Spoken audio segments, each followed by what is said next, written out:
एक दफ़ा एक मुग़ल हज़रत मियाँ मीर की खिदमत में आया। वो नंगे सर और नंगे पाँव था और उसके बदन पर भी एक धोती के सिवा कोई कपड़ा न था। इतने में एक शख्स ने हज़रत मियाँ मीर रहमतुल्लाह अलैह की खिदमत में हाजिर होकर कुछ रकम नज़र के तौर पर पेश की।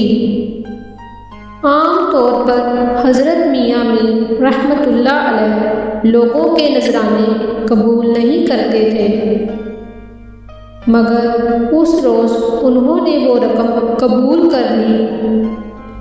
इस वक़्त हज़रत साहिब रहमतुल्लाह अलैह के पास कई दरवेश बैठे हुए थे, मगर उन्होंने वो रकम दरवेशों में तकसीम नहीं की, बल्कि उस मुग़ल को दे दी और फरमाया, इससे घोड़ा खरीद कर फ़लाँ शहज़ादे के पास चले जाओ, तुम्हें नौकरी मिल जाएगी। मुग़ल रकम लेकर चला गया तो एक दरवेश को इस बात का बड़ा दुख हुआ कि हज़रत मियाँ मीर रहमतुल्लाह अलैह ने सारी रकम इस मुग़ल को दे दी। वो कहने लगा, ये कहाँ का इंसाफ है कि सारी रकम एक ही शख्स को दे दी जाए।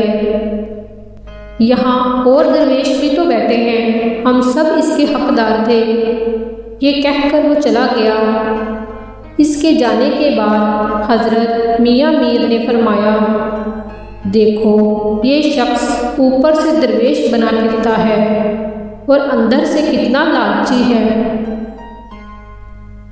इसकी कमर में एक थैली बंधी है जिसमें 122 रुपये 8 आने हैं और ये कमबख्त फिर भी अपने आप को इस रकम का हकदार कहता है जो मैंने इस मुग़ल को दी है। देख लेना, ये लालची दरवेश अपना रुपया ज़ाया कर बैठेगा और इस रुपये के गम में इसकी जान चली जाएगी। वो दरवेश हज़रत मियाँ मीर रहमतुल्लाह अलैह के पास से उठकर नहाने के लिए एक गुसलखाने में गया। जब नहाने के लिए कपड़े उतारे तो थैली भी कमर से खोलकर एक तरफ रख दी। जब नहा कर निकला तो थैली वहीं गुसलखाने में भूल गया। थैली किसी और शख्स के हाथ लगी और वो उसे लेकर चलता बना। कुछ देर बाद जब उसे अपनी थैली का ख्याल आया तो भागा भागा वापस आया और जब थैली वहाँ ना पाई तो रोता पीटता हज़रत मियाँ मीर रहमतुल्लाह अलैह की खिदमत में हाजिर हुआ।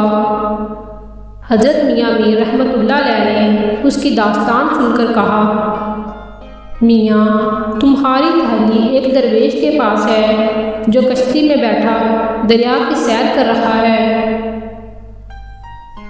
जाओ उससे अपनी थैली ले आओ। लालची दरवेश भागा भागा दरिया पर पहुंचा। देखा कि एक कश्ती किनारे की तरफ आ रही है। अभी उसने अपनी ज़ुबान से कुछ ना कहा था कि कश्ती किनारे पर आ लगी। उसमें बैठा हुआ शख्स कश्ती से बाहर आया। एक थैली उसके हाथ में थी जो उसने चुपचाप उस दरवेश के हाथ में दे दी और खुद वापस कश्ती में जा बैठा। दरवेश ने थैली लेकर घर का रास्ता लिया। लालची दरवेश को थैली तो मिल गई, मगर थैली के गुम हो जाने से उसके दिल को जो सदमा हुआ था वो इसी तरह रहा। वो बीमार हो गया और चंद रोज़ बाद इस दुनिया से चल बसा। लालची दरवेश के मरने के बाद थैली की रकम उसके 2 खादम आपस में बांटने लगे। एक तीसरे खादम ने जब देखा कि मुझे इस थैली की रकम में से कोई हिस्सा नहीं मिल रहा तो उसने उन दोनों के खाने में जहर मिला दिया।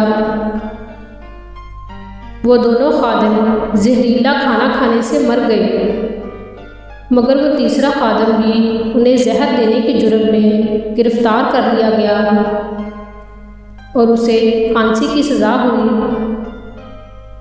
अब लालची दरवेश की रकम की थैली का कोई मालिक ना था, इसलिए वो रकम शाही खजाने में दाखिल कर दी गई और यूँ लालची दरवेश का माल उसके और उसके खादमों के किसी के काम ना आया।